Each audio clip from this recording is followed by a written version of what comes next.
El tuyo, Karina, es el que el otro día me mandaste, que yo te aclaré lo de agregar la disposición de colores en urdimbre y en trama para que se entienda de dónde salen los colores, ¿sí? ¿Está?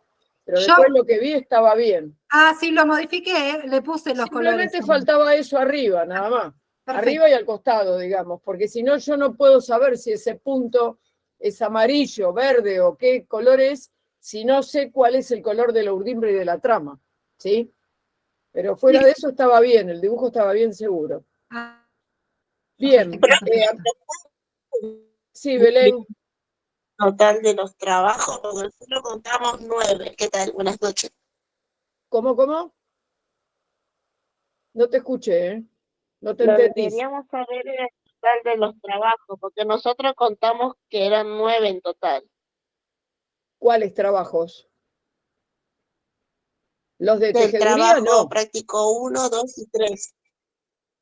Sí, de lo que le tenemos que entregar la semana que viene. Ustedes tienen que entregar 1, 2, 3 y 4 la semana que viene. No, sí, El trabajo...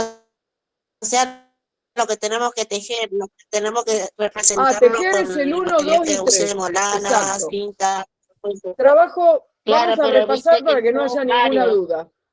Lo que entregan la semana que viene. La entregan la semana que viene, no otro día. Y a mí, a Moa, no al CETIC, ni a Pirulo, ni a nadie. A mí me lo tienen que entregar. Trabajo práctico 1, ligamento tela, son 4 cosas diferentes. Rayado vertical, cuadrillé, cuadros 1 y cuadros 2. ¿Hasta ahí estamos? Trabajo práctico 2, ligamento sarga. Rayado en diagonal, pie de pool y espigado. Hasta ahí llevamos 7, ¿sí? Y después tenemos del raso, sin colorido, raso de 5 y raso de 11. Son 9 que van representación gráfica y tejido. Son 3 trabajos prácticos hasta ahí, pero son 9, a eso te referís vos con 9, ¿no es cierto? 9 que tienen que estar representación gráfica y tejido, ¿sí? ¿Esos son los 9 que decís? Sí, profe, porque lo estamos viendo. Después, aparte, de formato impreso, se lo tenemos que dar el trabajo práctico 4. Exactamente. El 4 es solamente representación gráfica, que son 2, uno de ligamento tela y otro de ligamento sarga. El de ligamento sarga es un escocés y el de ligamento tela es una tela de cuadro, prácticamente, ¿sí? Con unas rayas más finitas en el medio y unas rayas más gruesas afuera. Eso es semana que viene. Por favor, entreguen todo, porque la entrega es la semana que viene, no cualquier día, porque después vamos a seguir con las clases virtuales y la entrega es ahí. Yo ya no voy a ir otro día hasta que después definamos la entrega de lo que es tintorería. Con lo de tintorería, para que no haya duda, la semana que viene o en el fin de semana, no sé si lo voy a poner antes de que hagamos la clase o después, voy a poner, así como hice con los de tejeduría, los trabajos prácticos numerados, el 5, el 6, el 7 y el 8, que son de estampado, tintorería, y el 9, que es de intervención de una prenda de jean, con algo que sea más o menos interesante y original. Voy a poner en detalle cada uno a qué se refiere, qué es lo que hay que presentar para que no tengan ninguna duda, ¿sí? En el caso de todo lo que es tintorería, los trabajos prácticos son 4 también. El 5, que es el teñido con tintes naturales. El 6, que es el que van a teñir con anilina, pero anilina para algodón específicamente, pero en lugar de teñir solamente algodón, van a teñir algodón, algún sintético y alguna otra fibra, de manera de ver resultados diferentes con el mismo colorante, pero con distintas materias primas. Ese va a ser el 6. El 7 va a ser estampado por corrosión.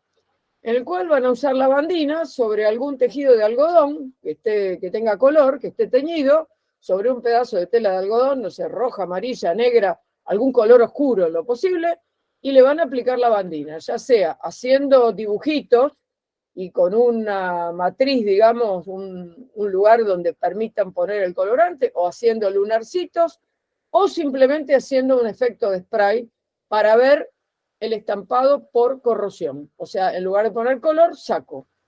Ese va a ser el 7. Y el 8 va a ser el de método Shibori, ¿sí? Que va a ser un estampado por reserva.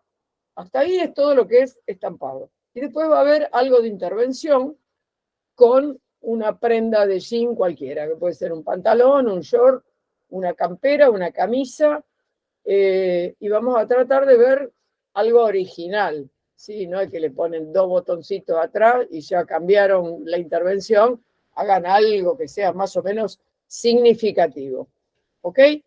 Esta lista de todos estos trabajos yo la voy a publicar. No sé si antes porque no quiero mezclar con lo que están haciendo, porque les tengo miedo, porque después me dicen, no, yo vi que había que entregar. No, lo que hay que entregar el martes es lo que hablamos, trabajo práctico del 1 al 4. Tejido 1, 2, 3, con todas sus variantes, y el 4 solamente representación gráfica. Y rapport del dibujo, porque el ligamento ya lo conocemos. Bueno, vamos a arrancar hoy con el tema de tintes naturales. Vamos a hablar un poco de la historia de los colorantes naturales y después vamos a ver unos artículos que tengo separados sobre un colorante que los españoles después de la conquista llevaron a Europa muchísimo, que es la cochinilla, que da ese famoso color púrpura intenso, que se usó mucho para todo lo que era la nobleza y el clero, digamos, ¿sí? Y vamos a ver otro artículo que tiene que ver con dónde se usó por primera vez el índigo, que no fue ni en China ni en Egipto, como se suponía, sino que fue en América, exactamente en Perú.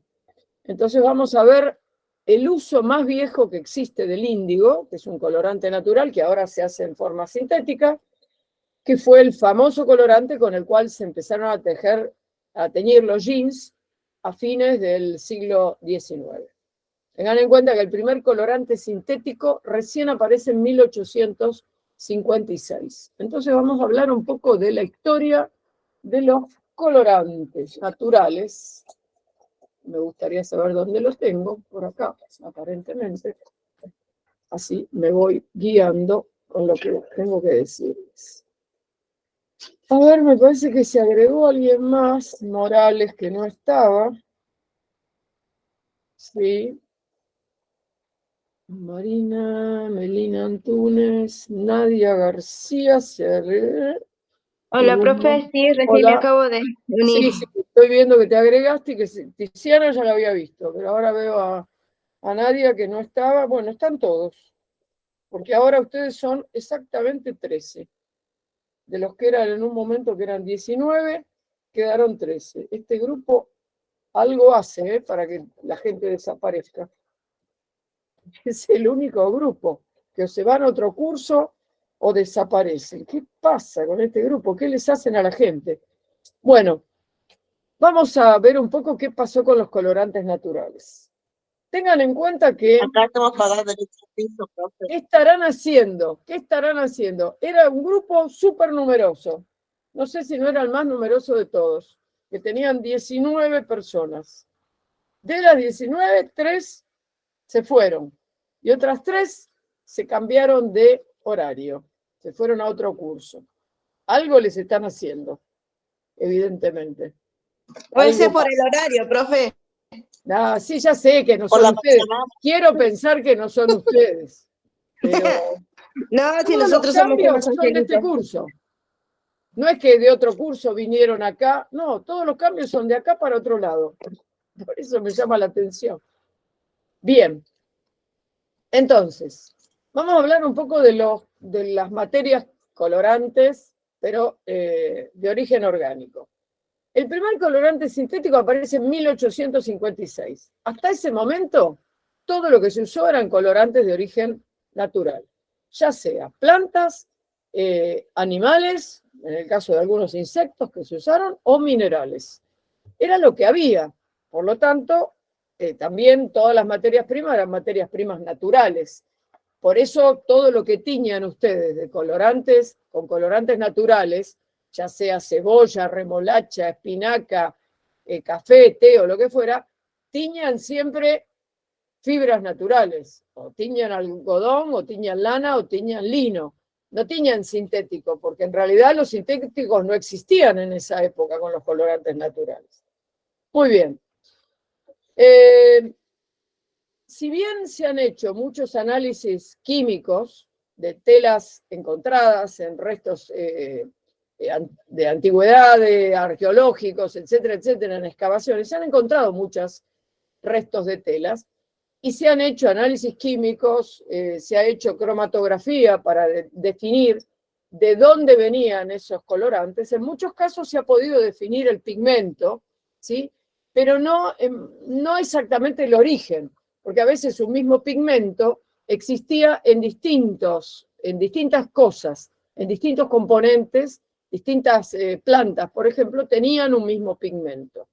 Entonces es muy importante saber, poder detectar a qué época pertenece algo para poder ubicarlo dentro de un contexto, para tener idea de pronto de qué plantas estábamos hablando en esa época, no solamente saber cuál es el pigmento.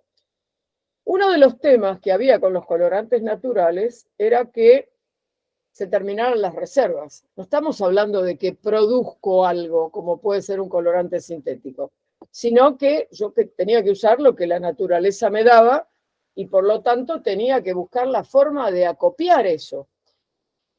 ¿Qué pasaba? Los colorantes naturales tienen un ciclo, la naturaleza tiene un ciclo natural, tiene determinados ciclos biológicos que se van a producir en determinados momentos.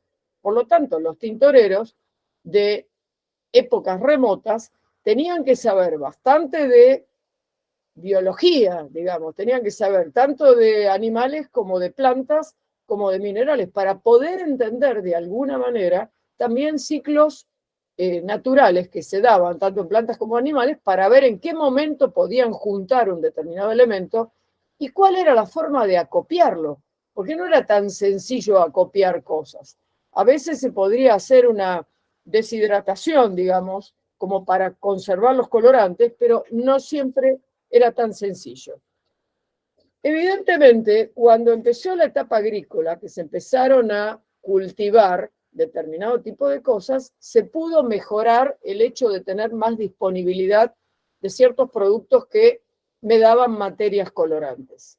Pero siempre el tema del acopio de todo eso, que eran todos elementos naturales, siempre fue un problema. Digamos, no es lo mismo acopiar colorantes sintéticos que colorantes, sustancias totalmente naturales. Muy bien, la pregunta es, ¿qué hacían los que tenían tintorería, los que teñían, los que daban color? ¿Contaban la información? ¿Contaban cómo se hacía?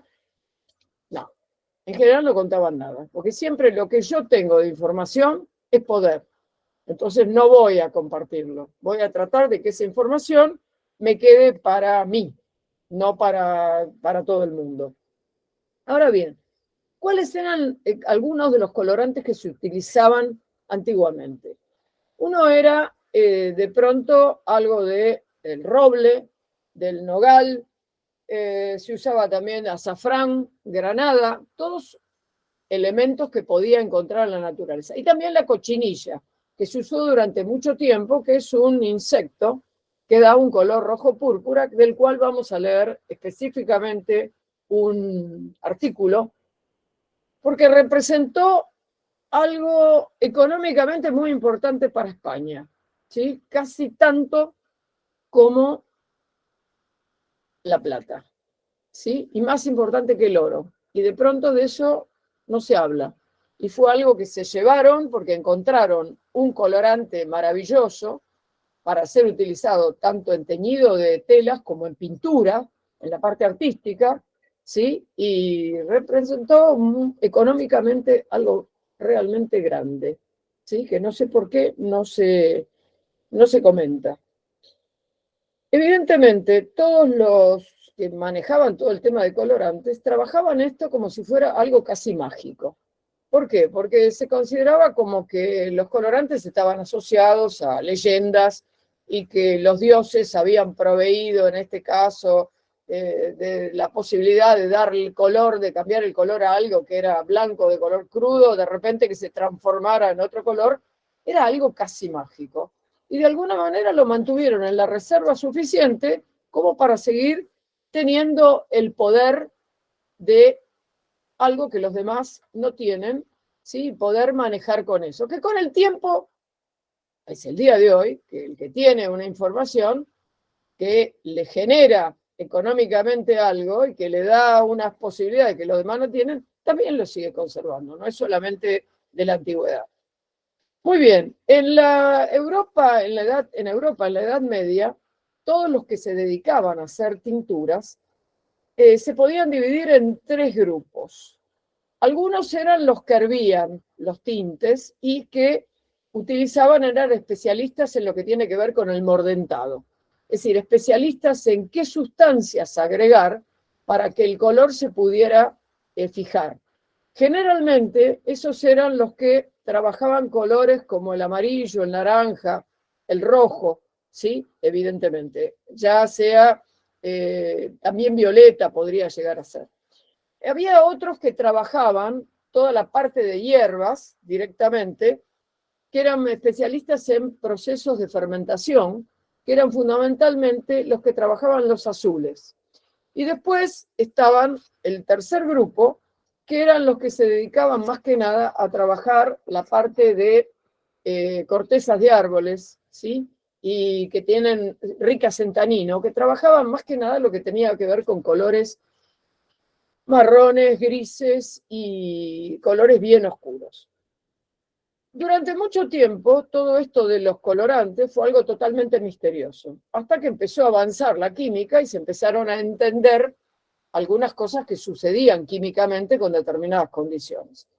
Pero a pesar de avanzar en las construcciones y en las reacciones químicas, si bien se dejó de lado que esto era algo misterioso porque tenía una justificación científica, no por eso dejó de ser algo que no se compartía.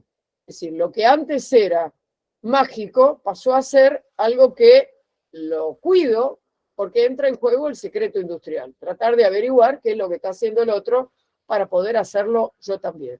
En ningún momento se trató de que esto fuera compartido por todo el mundo, porque no es así. No fue ni antes cuando era mágico, ni después cuando empezó a avanzar con el tema de, digamos, de las reacciones químicas. Por otro lado, los colores. El color en realidad tiene que ver con 2 cosas, con el ojo humano y por otro lado con las, digamos, todo lo que tenga que ver con las ondas, cómo se reflejan o cómo absorben determinados colores y por qué yo veo un color o veo otro. Entonces, no se entiende por qué hay determinados colores que han estado asociados a, por ejemplo, a la nobleza o al clero o a, digamos, a altos poderes económicos, y hay otros que han sido identificados junto con grupos totalmente populares. En realidad el color es el color, depende del ojo y depende de cómo se absorben o se reflejan las ondas. Debería ser algo totalmente personal, que algo me guste o no me guste, o que algo sea considerado lindo, hermoso o feo. Pero en realidad, en muchos casos, la belleza y la importancia de ciertos colores se lo dio el hecho de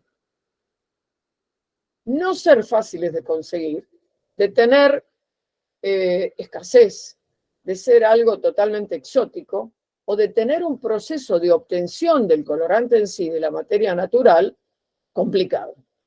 Esto es un poco lo que pasó con determinado tipo de colorantes y es lo que pasó con la cochinilla. Cuando los colorantes, los surgidos de materias naturales, que no eran fáciles de acopiar, el poder comprar algo que no sabían cuándo llegaba, cuánto se iba a mantener, si se podía conservar o no conservar, había que disponer de una cantidad de dinero como para poder acceder a ciertas cosas. Entonces, todo lo que estaba relacionado con cosas caras, difíciles de conseguir, difíciles de obtener, con cosas raras, exóticas, con procedimientos complicados, evidentemente se tornaron en colores asociados a un poder económico, asociados a la nobleza, asociados al clero, como es el caso del color rojo púrpura, ¿sí?, que se obtenía de la cochinilla. Es decir, el que un color fuera suntuario no tiene que ver con el color en sí, porque uno dice, el color es el color, azul, rojo, amarillo, lo que sea, es un color. No es ni más ni menos uno que otro. Tiene que ver con cómo se pudo obtener ese tipo de color. Muy bien, ¿qué más? Vamos a ver los productos perecederos. Bueno, en el caso, por ejemplo, del color amarillo, en muchos momentos se lo asoció con las clases populares. ¿Por qué? Porque los tintes amarillos eran fáciles de conseguir y fáciles de aplicar. Y entonces estaban mucho más extendidos a grupos de todo tipo, a grupos marginados. Entonces, el color se asoció a determinadas cosas que el color por sí mismo no representa nada. Soy yo la que le da, o la sociedad la que le da la representatividad que tiene con respecto a una clase social o a otra. Les voy a leer algo que dice en Argentina, qué pasa en este momento, este artículo tendrá unos 5 años más o menos, con el mercado de pigmentos naturales. Actualmente en Argentina, el mercado de pigmentos de origen natural se encuentra en auge y no son pocos los esfuerzos que se realizan en la investigación para la mejora y descubrimiento de alternativas naturales que reemplacen el uso de los colorantes sintéticos. La preocupación por la conservación del planeta y de la forma de relacionarnos con él ha promovido un cambio en los hábitos de consumo que generan un escenario favorable para la comercialización y uso de productos libres de químicos sintéticos, difundiendo de manera clara las técnicas para la extracción de tintes naturales de plantas nativas. Con esto se logra, en primer lugar, recuperar métodos tradicionales, generando fuentes de trabajo dentro de un mercado que valora la producción artesanal de prendas seguras, es decir, que no utilizan productos nocivos, con una fuerte identidad regional y, en segundo lugar, es una herramienta para el agregado de valor de los productos textiles a partir del uso responsable de la flora nativa y sus colores. Esta actividad se sustenta en el hecho de que se trata de productos confeccionados artesanalmente por personas que habitan en esta región, en la cual la cría de bovinos, en este caso es lo más común, de ovejas, se practica desde hace muchísimos años con la llegada de los primeros rebaños, siendo este aspecto parte de nuestra cultura y de nuestra historia. ¿Sí? Es decir, hay una tendencia hacia ir a los colorantes naturales. ¿Por qué? Sobre todo para lo que tenga que ver con artesanos y con economías regionales, para seguir manteniendo características de la zona, utilizando productos de la zona, con la confección propia del lugar y con los elementos o materias primas propias de la zona. ¿Sí? Evidentemente, el colorante sintético no tiene los problemas de si lo encuentro o no lo encuentro en la naturaleza, lo produzco y a otra cosa, ¿sí? O sea, es difícil competir con los colorantes sintéticos, con la gama que tienen de colores y con no estar sujeto ni a condiciones climáticas ni nada. Pero hay una tendencia con todo el tema del cuidado del medio ambiente, de evitar todo aquello que pueda ser nocivo. ¿Cómo se hace un tratamiento previo de las plantas que son tintóreas? Depende del tipo de plantas. Hay algunas que se pueden usar en forma directa. Hay otras que por ahí hay que trozarlas, cortarlas en pedacito y machacarlas como para lograr que suelten más fácilmente lo que tiene que ver con el pigmento que tienen para teñir. Y hay otras que necesitan un macerado, sobre todo lo que son raíces y plantas leñosas necesitan o un trozado y posteriormente un macerado como para aflojar toda la parte dura, la parte leñosa de las raíces o de zonas muy duras, digamos, con mucha lignina, como para aflojarlas y lograr que se suelte el pigmento mucho más. ¿Cómo lograr extraer, digamos, los tintes de las sustancias naturales? Cuando veamos ahora algunos teñidos con sustancias naturales, más o menos en todos los casos es lo mismo. O sea, siempre se trata de, como nos dice acá, cocción de las plantas tintorias en agua caliente entre 80 y 100 grados durante 1 hora. ¿Para qué? Para que larguen el pigmento que tiñe. Una vez que yo logré que larguen el pigmento que tiñe, lo que tengo que hacer es colar. Porque si yo pongo, por ejemplo, algo que son hojas, granos de algo, lo que fuera, una vez que largaron el color, yo tengo que sacar todo eso, las hojas o lo que sea, y quedarme con el agua que quedó con el colorante, con el pigmento natural. Y después, en esa agua, sumergir lo que yo quiero teñir. Siempre conviene, antes, lo que voy a teñir, mojarlo, que no esté en seco, sino mojarlo. Y después colocarlo, digamos, en lo que preparé. Y llevarlo a una cierta temperatura o hervirlo, lo que sea, dependiendo mucho de la fibra que yo quiero teñir. Ojo que si estoy tiñendo lana, no puedo llevar arriba de los 60 grados porque voy a producir un apelmazamiento, ¿sí? Otra de las cosas que tengo que tener en cuenta para teñir con colorantes naturales es el mordentado. Es decir, qué cosas puedo llegar a utilizar para mejorar la fijación de los tintes naturales, que normalmente es sal y vinagre. Son las dos cosas, digamos, que tengo que tener en cuenta como para teñir. Por otro lado, hay algunas sustancias que se pueden agregar que yo puedo hacer como para que haya un cambio de color, ¿sí? Ya se me mezcló algo que no sé qué es, pero que son modificadores de color. ¿Por qué modificadores de color? Porque si yo tiño con los colorantes naturales, voy a obtener un color determinado. Pero hay algunas cosas que puedo agregar, como sulfato de cobre, o bicarbonato, o jugo de limón, que van a producir una cierta modificación en el color. El jugo de limón, por ejemplo, yo tiño con un cierto color y voy a lograr que en realidad le quite color, le quite intensidad al color, lo haga más claro. Eso es lo que voy a lograr con el jugo de limón.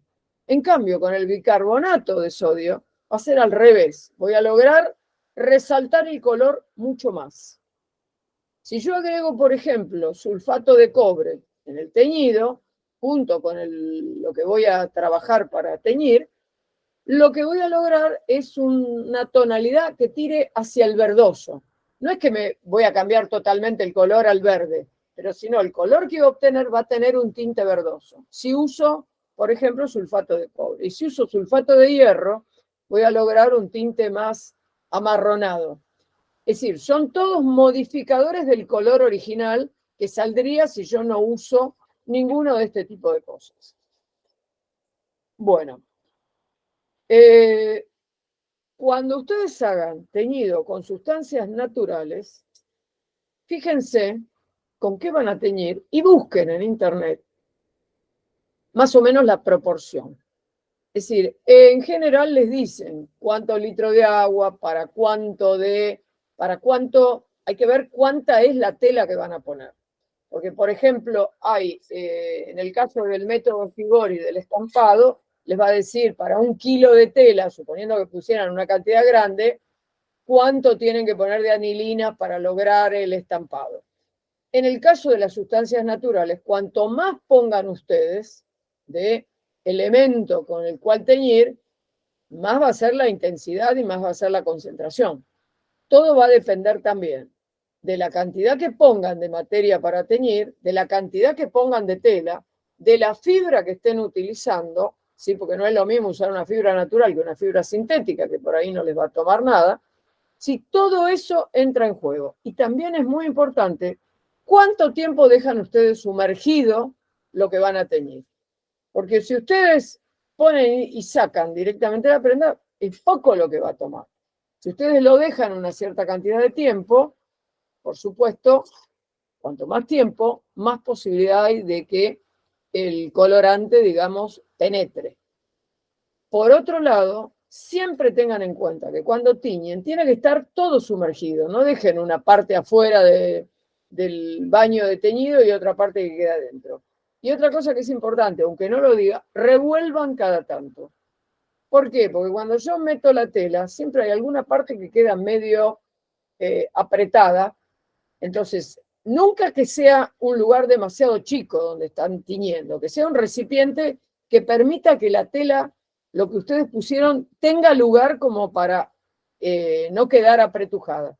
Y si ustedes revuelven, van logrando que todo vaya tiñéndose en forma pareja.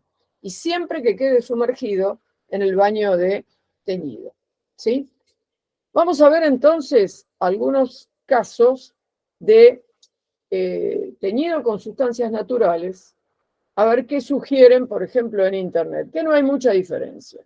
Para teñir con café, para teñir con té, acá está también para teñir con remolacha, y creo que con espinaca. ¿Qué colores lograr, digamos, si yo quiero algo dentro de la gama de los amarillos, de los rosas, rojos, o si quiero algo dentro de la gama de los verdes, o de los marrones, o de lo que fuera, qué es lo que puedo usar para teñir? Vamos a ver, entonces, aguántenme un cachito.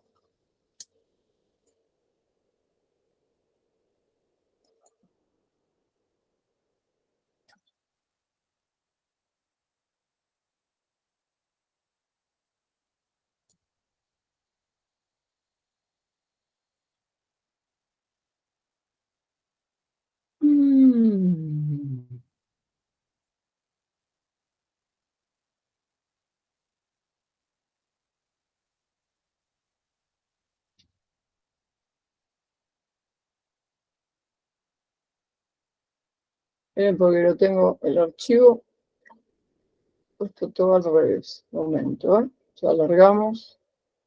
Ahí va. Bueno, esperen que voy a compartir.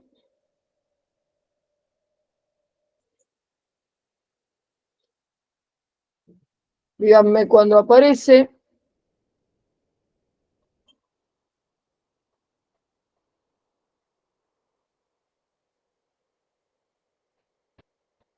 ¿Apareció? Sí, profe. Bueno, Profe. acá está, por ejemplo, todo el tema de algunos teñidos con fibras naturales que no hay, con sustancias naturales, no hay mucha diferencia entre uno y otro. Acá dice que los tintes para teñir ropa están llenos de productos químicos que son dañinos para la piel. Está hablando de si son colorantes sintéticos, que son dañinos para la piel, para el sistema respiratorio. Inclusive, eso es lo que los ecologistas dicen, que todo lo que se usa para teñir no solo contamina el medio ambiente, sino que además puede producir daños en el cuerpo humano, ¿sí? Sistema respiratorio, piel, etcétera, etcétera. Por ello, para usarlos hay que llevar guantes y mascarilla, y también son perjudiciales para el medio ambiente. Es por esto mismo que cada vez más gente opta por volver a métodos más antiguos, pero que han funcionado siempre: usar tintes naturales. Existen gran cantidad de vegetales que sirven para teñir la ropa y se pueden usar sin dificultades ni riesgos. Si quieres que tu ropa, que con el paso del tiempo ha perdido color, vuelva a lucir bien, o quieres crear ropa nueva, anímate a probar estas técnicas. Así que si quieres aprender cómo teñir la ropa de forma natural, has llegado al lugar indicado. Bueno, esto es medio castillo, la forma en que está tomado tal cual de internet, ¿sí? Cómo teñir la ropa de forma natural con café, ¿sí? Dice que hay que tener en cuenta que no hay una cantidad exacta, sino que hay que probar antes en un trozo pequeño de la tela a la que se le quiere dar color, pues el resultado cambia según el tipo de tejido. Esto lo sabemos, ¿sí? Nosotros tenemos que usar para todo lo que sea tintes naturales, háganse a la idea que hay que usar fibra natural, ¿sí? Porque todo lo que se tiñó con tintos naturales no existían los sintéticos. O sea que siempre todo lo que se tiñó fue fundamentalmente algodón, lana, en algunos casos, y lino. Y paremos de contar. Bien. Hay que tener en cuenta el cambio que se produce según el tipo de tejido, la cantidad de agua usada y la cantidad de ingrediente natural que se usa, así como del tiempo que se deja en remojo la tela para coger el tinte natural. Verás además que el procedimiento para teñir ropa con productos naturales es más o menos siempre igual y poco cambia entre un producto y otro. Para comenzar, te explicamos cómo dar a la tela color amarillo o marrón, con un producto muy usado, el café. Para teñir la ropa en casa de forma natural con café, sigue estos sencillos pasos. ¿Qué necesito? Agua, sal, vinagre, granos de café. Ojo que el café acá lo ponen granos, tela blanca de algodón o con el máximo porcentaje de algodón posible. Importante. Ten en cuenta que las cantidades varían según el tamaño de la tela y del tipo de tejido. Si al terminar ves que te has quedado más claro de lo que querías o te ha faltado tela por teñir, prepara más y repite. Bueno, esto es una cosa obvia, pero anota las cantidades para próximas veces. ¿Qué es lo que hace? Pone a hervir el agua, bastante cantidad, y cuando llega al punto de ebullición, añade los granos de café. Deja que hiervan 1 o 2 horas para que suelten el máximo de su pigmento. Cuando haya pasado este tiempo, apaga el fuego y cuela el líquido. Esto es siempre importante. Cuando ustedes trabajan con hojas, granos o lo que sea, van a tener que hacer una colada después, porque si no, eso no va, digamos, en el teñido. Lo que a ustedes les interesa es el colorante que largó. Entonces, cuelan como para sacar todos los granos, digamos, y que les quede el agua teñida con el color ese que lograron. Vierte el tinte natural en una olla suficientemente grande para que te quepa la tela o la ropa que quieres teñir. Coloca la tela de forma que quede totalmente cubierta a remojo. Bien. Deja que esté bien sumergida por unas 2 horas mínimo, pero cuantas más horas, más tinte cogerá. Esto es fundamental. Si ustedes pueden dejarlo 1 día, 2 días o lo que sea, bueno, déjenlo. No hay problema, siempre que no tengan un chico por ahí dando vuelta que se puede llegar a tomar el agua para teñir, digamos, ¿sí? Pasado este tiempo, antes de sacar la tela, añade el vinagre y la sal para fijar bien el tinte natural de la tela. Por cada litro de agua, añade 3 cucharadas de sal y 3 cucharadas de vinagre y remueve con un palo de madera. Deja que la mezcla repose un par de horas más bien sumergida. ¿Qué más? Cuando se cumpla el tiempo, saca la tela o prenda y escurre bien todo el agua con café para luego poner a secar la tela bien tendida y extendida. Cuando se haya secado bien al aire, solo te queda un paso más. Plancha la ropa teñida con café para que se quede bien fijado el tinte y tenga un acabado perfecto. Acá dice que en otro lugar te puede explicar qué hacer con los granos de café, si no los querés tirar. Acá dice manera de utilizar los restos de café en el jardín o las macetas. Esto ya es otro tema. Acá tiñe ropa con remolacha, ¿sí? Con la que se pueden conseguir tonos morados, púrpuras y azulados. Es el mismo procedimiento que con el café, ¿sí? Solo necesitarás reunir el agua, la sal, el vinagre, la remolacha morada y la tela que quieras teñir de este color. Siempre que sea de algodón o el máximo posible de compresión. Los pasos son los mismos. Pon a hervir el agua, añade la remolacha. Cuando está, añade la remolacha troceada. Lo que tiñe de la remolacha, si yo no creo mal, y ya una chica del otro curso lo hizo, son las hojas de la remolacha y los cabitos. Ella lo hizo con la parte de los tronquitos de la remolacha. Eso es más que nada lo que tiñe. Igual prueben con la remolacha en sí, pero para mí lo que tiñe es más las hojas de la remolacha, ¿sí? Otra vez, acá agrega la remolacha troceada agrega la remolacha, no está agregando las hojas, pero prueben de las dos cosas. Hay que dejarla hervir varias horas, teniendo en cuenta que no se quede sin agua, que es lo que normalmente pasa cuando uno prepara remolacha para hacer ensalada. Retira del fuego y cuela el líquido retirando la remolacha. Agrega el líquido otra vez en un recipiente, poner la tela, que quede bien cubierta y dejarla a remojo varias horas. ¿Sí?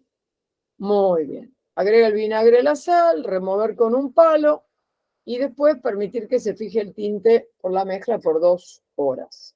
Escurrir la tela y ponerla a secar al aire. Muy bien. Una de las cosas que es importante, que no sé si lo dice acá o en otro lado, es que para escurrir, digamos, para enjuagar lo que hace con tintos naturales, se necesita mucho menos agua que el enjuague con colorantes sintéticos. Eso también es importante desde el punto de vista ecológico, porque se requiere mucho menos agua, ¿sí?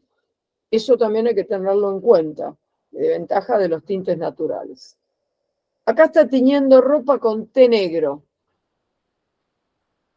Bueno, es más o menos lo mismo que siempre. ¿Sí? Solo que, en este caso, lo ideal no es usar los saquitos. Acá habla también de los saquitos, pero que van a necesitar más cantidad. Lo ideal es teñir con las hojas de té, con lo que uno hace el verdadero té. Digamos, cuando tiene las hojas de té, tira el agua hirviendo con el colador, etcétera, etcétera. Eso es otra cosa. Es mucho mejor que los saquitos ese té. Y eso es lo ideal para teñir. Si no, dice, con las bolsitas necesitarás más cantidad que si lo compras a granel. Los mismos pasos que usaron para el café, los usan para teñir con té. De la misma manera. Siempre con el agua a ebullición, agregando después el producto que van a usar para teñir, dejándolo una cierta cantidad de tiempo, después colando, después dejándolo enfriar, después agregan la tela. En algunos casos les va a decir que calienten con el colorante y en otros no. Hay que tener mucho cuidado con la fibra que están usando, ¿sí? Fíjense bien cada cosa que van a hacer, qué fibra van a usar. Si es algodón, resiste altas temperaturas, no hay problema. La lana no. Acuérdense que si no se apelmaza, ¿sí? Tengan en cuenta todo ese tipo de cosas. Y lean para lo que ustedes quieren hacer, a ver qué instrucciones hay. Acá aparecen otros tintes naturales para teñir la ropa en casa en diferentes colores. Por ejemplo, para teñir rosas y rojos. Hay que usar productos naturales. No sé si eran ustedes que preguntaban del vino el otro día. No me acuerdo si era este curso o era otro. Acá tienen, por ejemplo, vino tinto, flores de estos colores, rosas, tulipanes rojos, amapolas y también frutas rojas, como cerezas, arándanos rojos, moras rojas y fresas. Con el precio que están todas estas frutas, está como para usarlas para teñir. Pero bueno, hagan un sacrificio o usen otra cosa que no sea tan cara. Además, la remolacha que hemos explicado antes también puede dar un tono rosado o rojizo, según la cantidad que se use. Si quieren obtener colores verdes, ¿qué van a usar? Verduras, ¿sí? El caldo o jugo de hojas verdes como las de las verduras. Por ejemplo, espinaca, acelga, rúcula, ¿sí? Pueden probar otras cosas que acá no están, a ver qué pasa. Yo sé que con lechuga no hay realmente nada importante para teñir, pero ustedes prueben, por ahí, no sé, hay otros tipos de lechugas, otro tipo de verduras que son mejores que estas que figuran acá. En general creo que lo que más se puede llegar a usar es la espinaca. Azules, púrpuras y morados. Púrpuras o morados pueden hervir remolacha en cantidad. También col roja, se refiere al repollo colorado. Una chica del otro curso ya hizo con repollo colorado y sí, les va a dar un color dentro del púrpura. Si quieren que les dé un tono más azul, dice que hay que agregar bicarbonato de sodio. ¿Se acuerdan que el bicarbonato de sodio intensificaba los colores? Bueno, en este caso le va a dar un tono más azul. También pueden usar arándanos azules, dice acá, y moras negras. Si quieren obtener amarillos, naranjas y marrones, café, té o infusiones, dice como la de regaliz. El regaliz es lo que se usa para las pastillas de oruzú. Pieles de cebolla se refiere a cáscaras de cebolla. Y si quieren que sea más oscuro, tendrán que usar más cantidad. Y para un color marrón claro o amarillo, menos cantidad. Depende de lo que quieren. Si quieren un color amarillo subido, dice azafrán o manzanilla. También cúrcuma, ¿eh? El azafrán también da muy buen color y la cúrcuma también, como para obtener amarillos o naranjas bastante intensos. Todo depende también de la concentración que usen, de cuánto usan del producto que usan para teñir con respecto a la cantidad de tela que tienen y cuánto tienen de agua. Acá hay que probar, esa prueba y error. Y por ahí no les queda lo que ustedes esperaban, ¿sí? Alguien hizo la prueba con cáscaras de cebolla, me dijo, y le había dado un tono medio marroncito, bien. Y quiso hacer también una prueba con pasto, pensando que el pasto, cuando uno se mancha la ropa con pasto, a veces es tan difícil de sacar, pero no pasó nada con el pasto. ¿Sí? Una vez que se enjuagó, no quedó nada. O sea que no es algo ideal para teñir. También les va a pasar probablemente con la yerba. Uno cree que tiñe un montón y cuando quieren teñir con yerba no les va a quedar el color verde intenso que ustedes creen que va a quedar. Traten de hacer con distintos colores. Hacer algo que les dé amarillo, algo que les dé marrón, algo que les dé azul.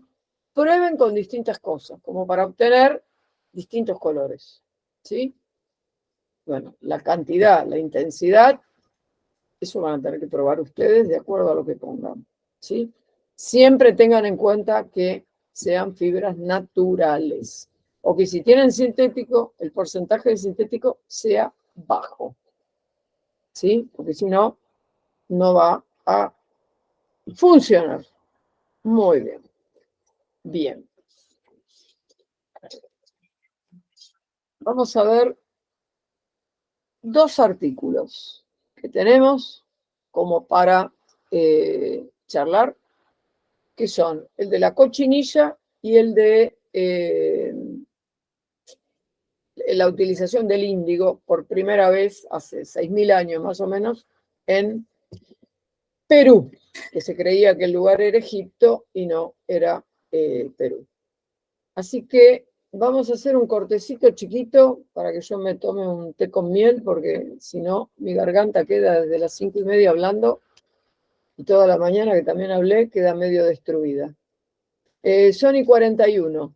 Y 50 nos volvemos a encontrar. Así vemos estos dos artículos y liquidamos la parte de lo que tiene que ver tintes naturales. ¿Ok? Nos encontramos en 9 minutos y 50 nos encontramos de nuevo. ¿Sí? Nos vemos.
Bueno, acá estamos nuevamente.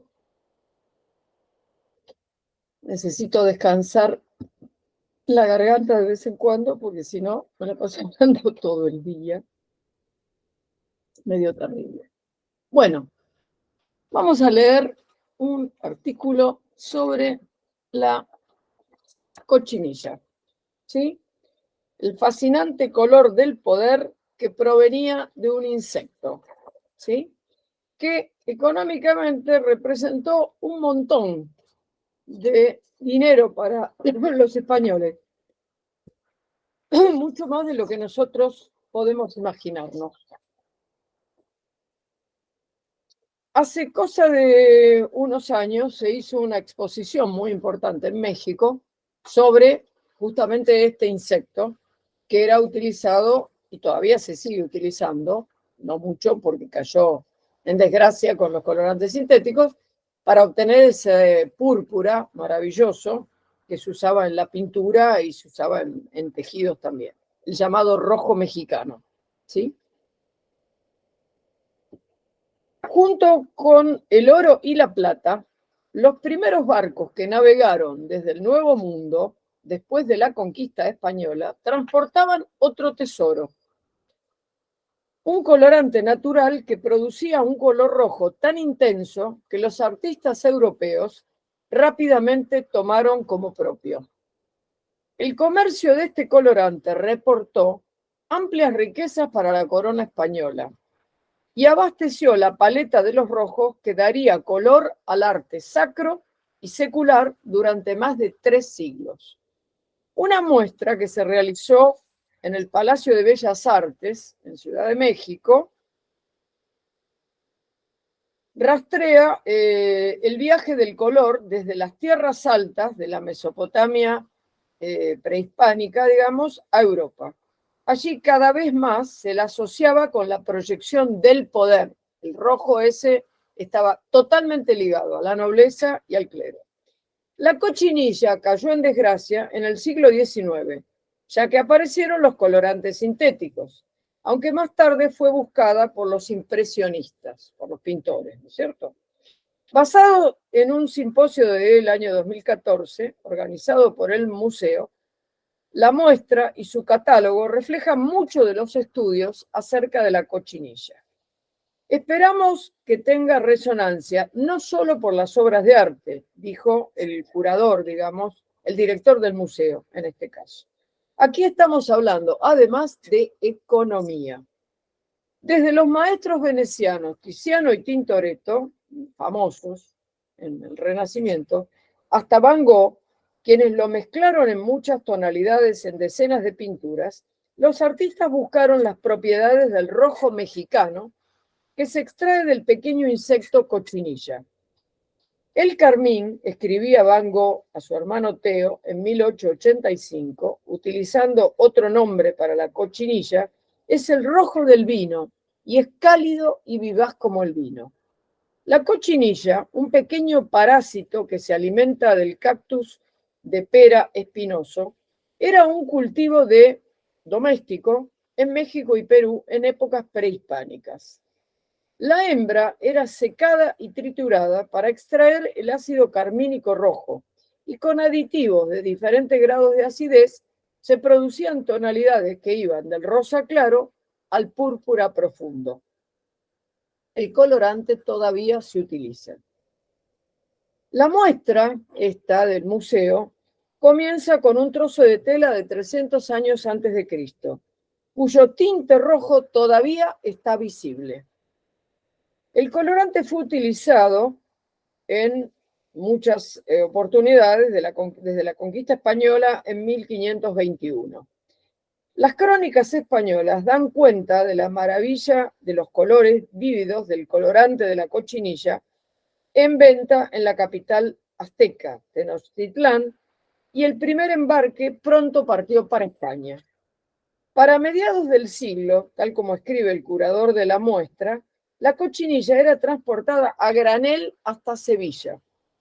Como la cochinilla era la fuente de un color rojo más intenso y duradero que cualquiera de los colorantes disponibles, aumentó la demanda para las sedas, los terciopelos y la tapicería europea suntuosos, todo lo que era de lujo, por decirlo así. Luis XIV ordenó que el tapizado de las sillas y las cortinas de las camas reales en Versalles fueran teñidos con cochinilla. El comercio de cochinilla era tan rico que se transformó en el segundo, detrás de la plata, como la exportación más valiosa desde las colonias americanas de España. Más rentable incluso que el oro, de acuerdo con los estudiosos citados por el curador de la muestra. Él sostiene que los artistas pronto adoptaron la cochinilla para obtener tonalidades tan ricas, saturadas y brillantes como las de las telas que los tintoreros producían en los puertos de la Europa moderna. Por ejemplo, en obras de Tintoretto, un famoso del Renacimiento, digamos, veneciano, hay una obra, El Santo Entierro, donde, dice, las prendas de los sepultureros están pintadas con este rojo mexicano, que parece que uno pudiera estar tocando la tela, digamos, ¿sí? Utilizó la cochinilla para las imágenes casi táctiles de la tela de los trajes de los enterradores. Hubo una serie de pinturas en las cuales los renacentistas utilizaron el rojo de la cochinilla, que daba una impresión de realmente estar con la posibilidad de tocar la tela a pesar de que era un cuadro. Esto pasó con imágenes de sacerdotes, de obispos, de cortinados que se veían atrás en los cuadros, donde realmente podía lograrse con este color tan profundo, casi como una textura, digamos, de lo que era realmente la tela. En México también los pintores de la Nueva España incorporaron la cochinilla en su obra, y la muestra incluye varios ejemplos, como una Virgen de Guadalupe luminosa, vestida de color púrpura profundo, y en otra en la cual se la pinta vestida con un vestido rosa suave. Una escritora británica describió cómo los españoles ocultaron el origen de la cochinilla para ayudar a preservar el monopolio de la corona sobre ella. Como siempre, estas cosas siempre son así. Aunque para el siglo XVIII no había escasez de información, porque ya todo había sido difundido. En México, un geógrafo y naturalista publicó un extenso tratado sobre la cochinilla que también está en exhibición. Los británicos también se sintieron cautivados por la cochinilla, que se utilizaba para teñir la tela de lana de los uniformes de los oficiales de la Armada. En 1648, un sacerdote y viajero inglés escribió: a los ingleses les gusta su sol, que es rojo, y son y serán afectos a usar el color escarlata, en tanto y en cuanto se encuentre cochinilla en las Indias. Como que si se terminaba, iban a tener que cambiar por otro color, evidentemente. Bien. Ese insecto, este parásito, que parece que fue un colorante natural y parece haber sido un colorante natural más, en realidad fue la segunda materia importante que se llevó desde acá, desde el territorio americano, a España. ¿Sí? Después de la plata, fue el comercio más importante que se hizo, más que el oro. Y sin embargo, esto no se menciona demasiado.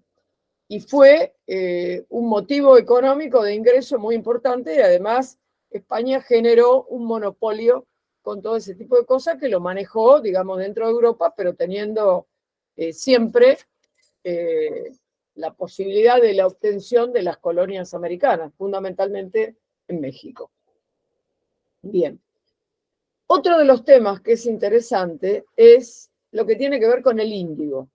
¿Sí? El índigo que se usó en un primer momento también para teñir los jeans, los primeros jeans, que aún se sigue utilizando, pero ahora ya sintetizado, con la misma molécula, ¿sí? Sí, Nina Benders, o sea, Laura Vilte, ¿no? Sí, dale. Dime. ¿Querés decir algo? ¿Mandar algún mensaje? Dale, te escucho.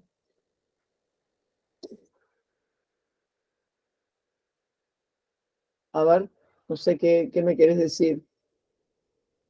Laura Vilte. Puede ser que se use la cochinilla para.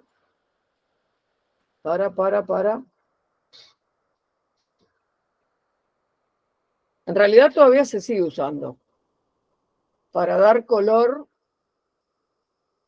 ¿A qué? Se sigue utilizando poco porque imagínate que con los colorantes al yogur de frutilla, no lo sé eso, no lo sé. Al yogur de frutilla, no lo sé, nunca supe que se utilizara para algo comestible.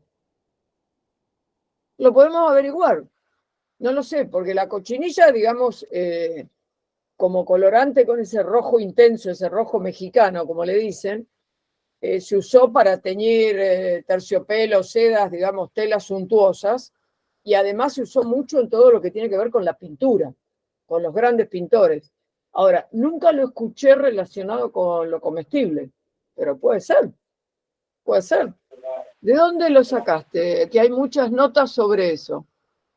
Profe, Sí, también, sí, yo vengo escuchando ya hace rato que se usan alimentos. En bebidas, por ejemplo, yo que trabajé mucho tiempo en la barra, mucha gente que venía a pedirme alguna bebida que no tuviera ningún derivado animal, por ejemplo el Campari, no lo pedían porque dice que tiene colorante de cochinilla en la etiqueta. En una época habían cambiado las fórmulas.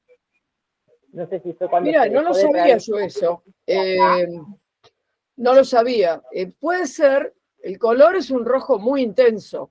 Ahora, no sabía que se usara en comestibles. Esto que me está diciendo acá Laura es que hay muchas notas sobre eso. Dice, los vegetarianos no toman yogur. ¿Los vegetarianos o los veganos? Porque los vegetarianos sí pueden tomar yogur. Los que no tomarían yogur son los veganos, que no consumen lácteos, ¿sí? Porque los vegetarianos son ovo-lácteo vegetariano, digamos, pueden comer huevo, leche, y derivados, quesos y todo lo demás. Los veganos ya no, porque nada que tenga que ver con subproductos. Que dice acá, lea la etiqueta del yogur de frutilla. No toman yogur de frutilla. Ah, mira vos. Los vegetarianos, porque tiene fuente animal. Ah, mira. Nunca La me leche también. La verdad que los vegetarianos que conozco nunca me hicieron ningún comentario de eso. No conozco demasiados vegetarianos, pero por lo menos 3 creo que conozco. Que, bueno, tienen todo este tema de no comer carne ni de ningún tipo, ¿no? Que algunos le preguntan, ¿y atún comés? No, el atún también es, no comen ni pescado, ni pollo, ni cerdo, ni carne vacuna, ningún tipo de cosas. Lo que nunca vi es el tema este. He visto tomar yogur, pero no me fijé. Yo, de hecho, he viajado mucho, en viajes acá dentro del país, con una compañera que tenía docente también en la escuela, vegetariana, que era un problema para comer en determinados lugares, en Mendoza, me acuerdo un lío en los hoteles, con el tema de los vegetarianos porque no están preparados. Y le he visto tomar yogur. ¿Viste? Cuando te sirven en el desayuno, cereales, yogur. Nunca escuché un comentario de esto. Pero ahora que me lo decís, voy a poner a investigar. Nunca me enteré del yogur que tenga colorante Acá dice que los Hare Krishna tampoco. Claro, no, pero ellos porque no comen ningún derivado animal. Bueno, no, sí, mentira. El ghee también, bueno, eso es otra cosa.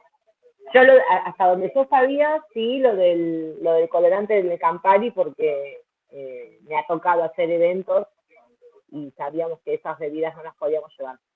Incluso cervezas, porque tienen clara de huevo y un montón de otras cosas que son lo que hacen. Sí, si es vegano, viste, no.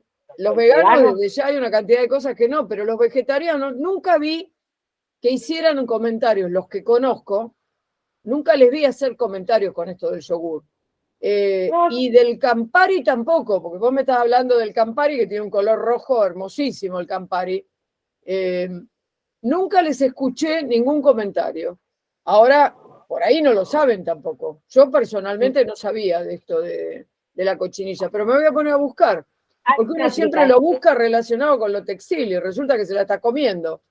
Bueno. Hay una aplicación que te deja, o sea, que vos podés buscar todos los alimentos, están registrados, la gente va y sube las marcas con las etiquetas y tienes como todos los que tienen contenidos derivados de los animales, los que no, o sea, los que son aptos y los que no para vegetarianos. Y el Campari en una época estaba. Bueno, vamos a hacer la averiguación. Yo la verdad nunca me metí. Dice, acá hay un link, pero hay un montón de notas. Si no tenés problema, después ese link lo copiamos y lo ponemos en el tablón. Yo la verdad que nunca me puse, debo reconocerlo, nunca se me ocurrió relacionar la cochinilla con el tema de la alimentación. No es un tema que, no, para nada. Nunca se me ocurrió. Y tampoco se me ocurrió en el caso de los vegetarianos, ya te digo, los he visto comer yogur. Por ahí el yogur que estaban comiendo, no sé, era de ananá, de otra cosa que no tiene nada que ver. Pero los he visto comer yogures de estos que tienen color y todo lo demás, en hoteles, etcétera, etcétera. Nunca escuché, lo que no sé tampoco cuánto se sabe de todo esto, porque vos lo conocés porque estuviste leyendo los artículos. Yo personalmente, el tema de la cochinilla en esto no tenía idea. Más que nada para mí tiene que ver con el color púrpura asociado fundamentalmente con la iglesia, más que con cualquier otra cosa. Pero bueno, vamos a buscarlo. Acá hay un link, pero hay un montón de notas. También el labial Profe, color en carmín. todo caso están comiendo un animalito también. Nos estamos comiendo, sí. La verdad que ¿ves lo del lápiz de labio?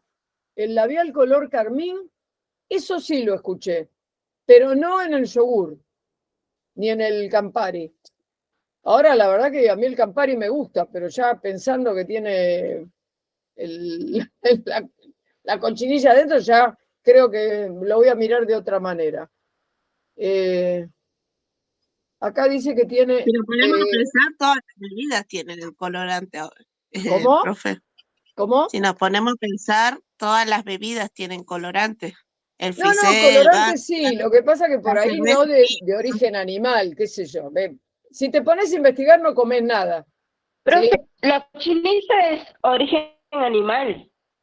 Claro, es un insecto. Es un parásito, pero en realidad es un insectito chiquitito, ¿sí? Que de la hembra secada y aplastada, digamos, se obtiene este famoso colorante. Igual que el gusano, que Del la lápiz tequila. labial sí lo había escuchado, pero no el caso del yogur. Bueno, me voy a poner a investigar el tema ese. Gracias por la información. La verdad que no es lo mío, digamos. Por otro lado, no soy consumidora de yogur, que tendría que consumir y los termino tirando porque se me vencen porque no soy muy amante del yogur. Bueno, creo que ahora voy a ser menos amante todavía del yogur. Pero bueno, me voy a tener que poner en órbita con esto.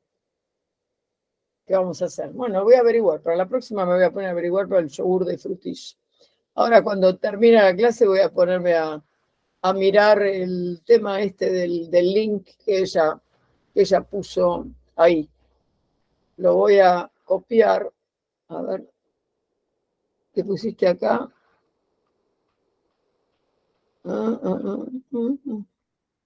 Yogur de frutilla. Bueno, este me lo voy a copiar.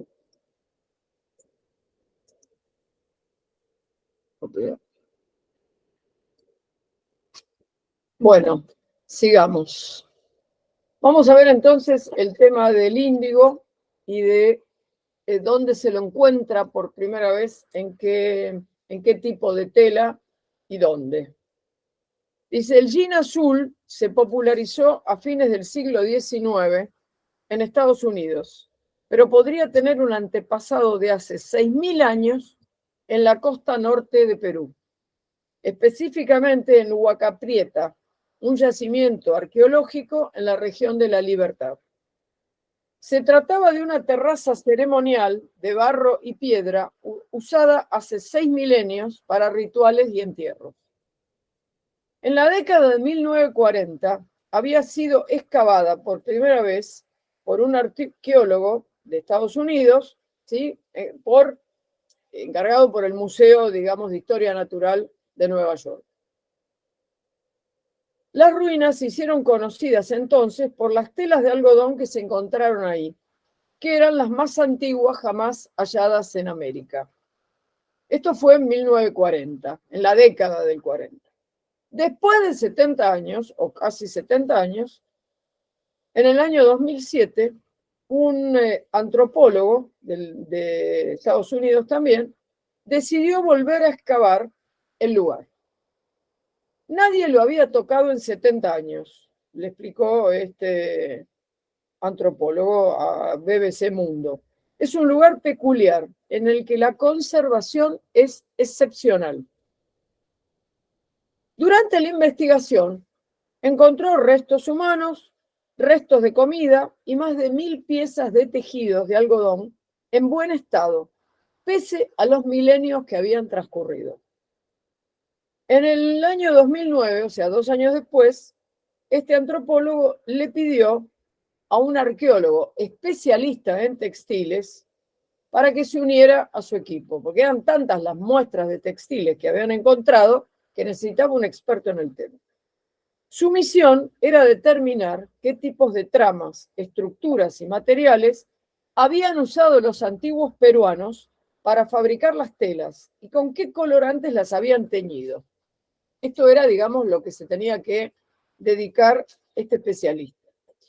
Este científico pasó casi 7 años analizando cerca de 800 ejemplares de telas que medían entre 30 y 60 centímetros cuadrados y que, según cree, habían formado parte de bolsas o envoltorios. El trabajo fue muy largo, porque cuando las telas volvieron a la superficie, se encontraban muy sucias. Estaban cubiertas de sal por la cercanía de Huaca Prieta al mar y de ceniza, ya que, según se cree, se practicaban incineraciones rituales en este sitio. Los colores se habían desvanecido, recuerda el especialista. Después de lavar los tejidos con químicos especiales, este especialista pudo identificar partículas de tinte azul en un pequeño porcentaje del material utilizado. La pregunta entonces era, ¿de dónde había salido ese color? Entonces, ¿qué hizo este arqueólogo y el antropólogo que había iniciado este estudio en el 2007, esta excavación? Enviaron pequeños fragmentos de telas a un químico de la Universidad de Bélgica para que determinara el origen del tinte azul. Solo quedaban pequeñas partículas de color. El químico se encargó de identificar su procedencia mediante microscopios y pruebas de cromatografía. Descubrió que la fuente era el pigmento conocido como índigo, el mismo que se usó casi 6 milenios después para teñir los jeans en todo el mundo, según dijo este químico belga. Este tinte de origen vegetal no es soluble en agua, lo que significaba un problema para los antiguos que lo habían usado. Para solucionarlo, mezclaban el índigo con orina, que lo volvía hidrosoluble, pero lo tornaba amarillo. Una vez aplicado a los textiles, entraba en contacto con el oxígeno otra vez y recuperaba su tonalidad azul. En la época de Huaca Prieta, el índigo se obtenía de diversas plantas. Ahora se sintetiza en laboratorios, pero se trata de la misma molécula.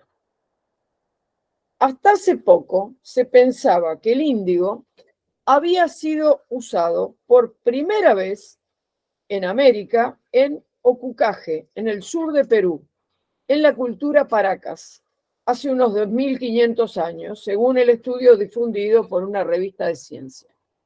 Se creía que los pioneros del uso de este químico en el planeta habían sido los egipcios, hace unos 4.000 y pico de años, y después de ellos los chinos, hace 3.000 años. Pero con el hallazgo de las telas fabricadas hace más de 6.000 años en Huaca Prieta, de acuerdo a las pruebas de carbono 14, se confirma que el uso del índigo en la costa norte de Perú es el más antiguo del que se tiene conocimiento en el mundo. El que se dedicó, el experto en textiles, explicó que las telas sobrevivieron al paso del tiempo gracias a que estaban en el interior de construcciones de argamasa, un material parecido al concreto que es resistente al agua. No solo se trata del uso más antiguo del índigo en el mundo, sino también uno de los empleos más tempranos del algodón de la planta Gossypium barbadense, de la que se obtiene la variedad conocida como pima. Los materiales de los jeans azules también son índigo y algodón, ambos presentes en Huaca Prieta. Como dijo el químico belga, tal vez hemos encontrado un jean arqueológico. ¿Sí? Es decir, que lo que se creía que se había usado por primera vez en Egipto hace unos 4.000 años, o en China hace 3.000, o hace 2.500 en Perú, en realidad tiene 6.000 años de uso o más. En Perú también, que es donde hay muchos restos arqueológicos textiles, ¿sí? Que son súper importantes. Y evidentemente todavía debe haber un montón de cosas por descubrir, ¿sí? Porque yo creo que en América todavía hay mucho para averiguar, muchas cosas que todavía no han sido del todo identificadas, ¿sí? Bien, dos colorantes naturales importantes, cada uno en el azul y otro en el rojo. El caso de la cochinilla se sigue usando y el índigo también se sigue usando, pero no de origen natural, sino de origen sintético.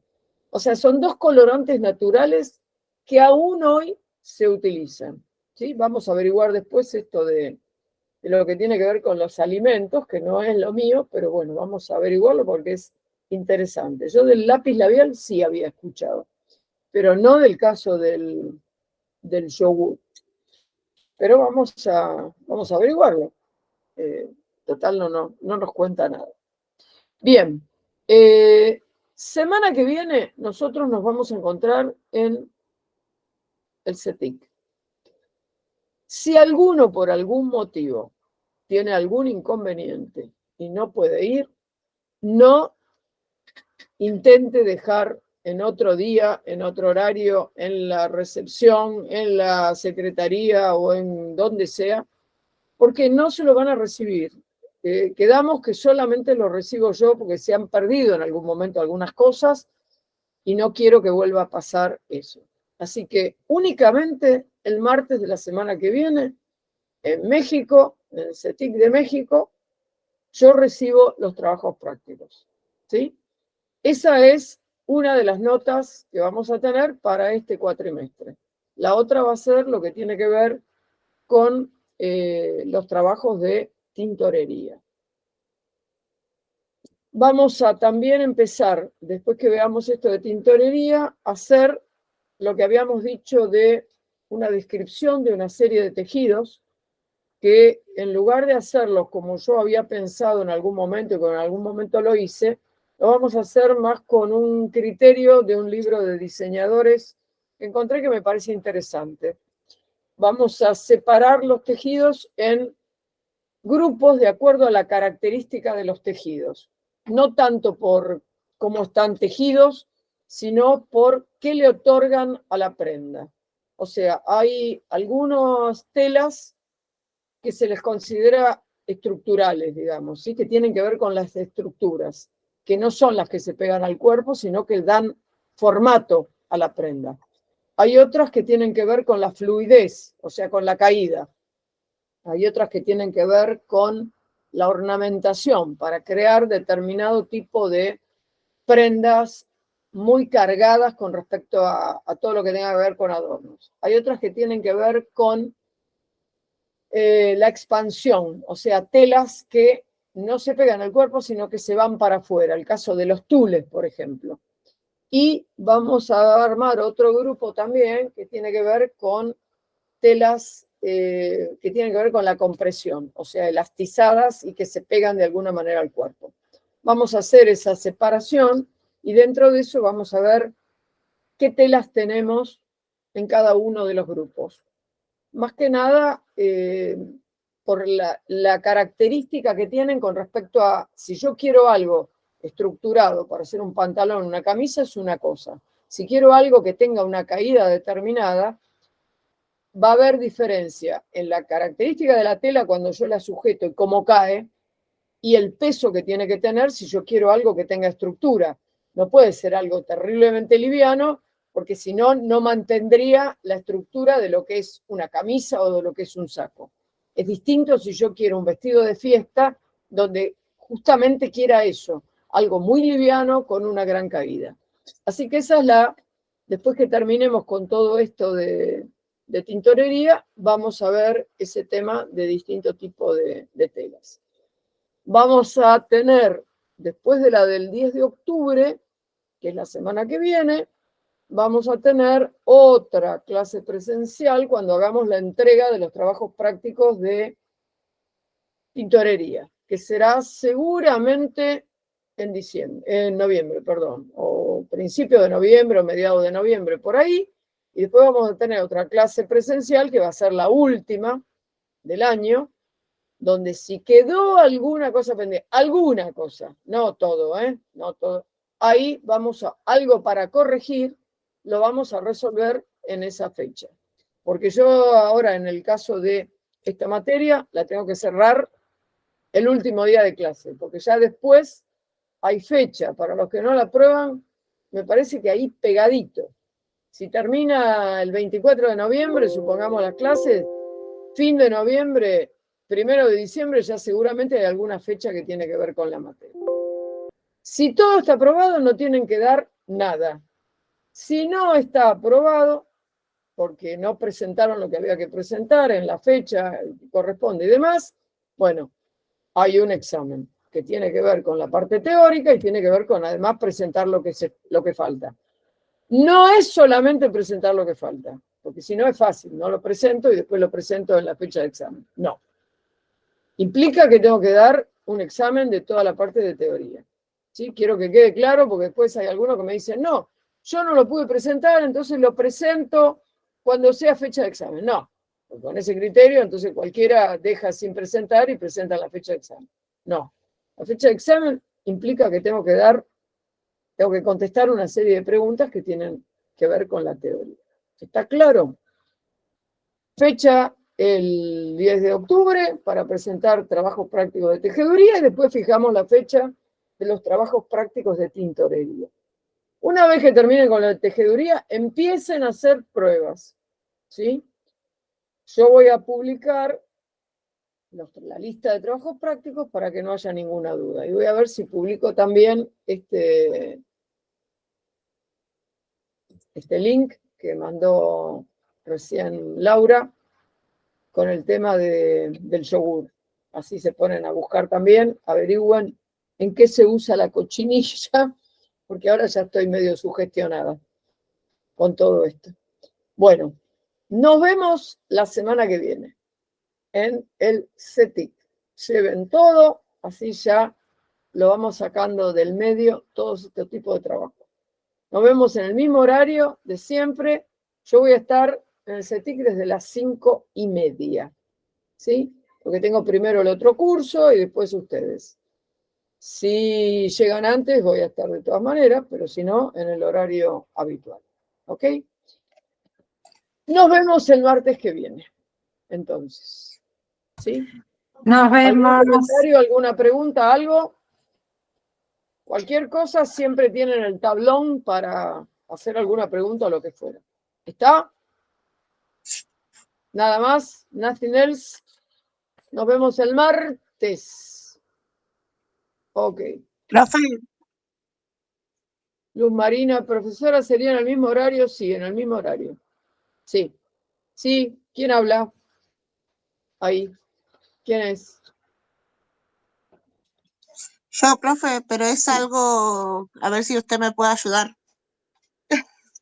No es algo de acá del curso. No sé si cuando se retienen todos le pregunto Bueno, personal. bueno. Retírense entonces, que no sé qué es lo que tiene que hablar esta chica. Sí. Chao, Los profe. dejo, Algo privado, bueno. Chao, los profe, dejo nos en vemos. libertad al resto. Los dejo en libertad.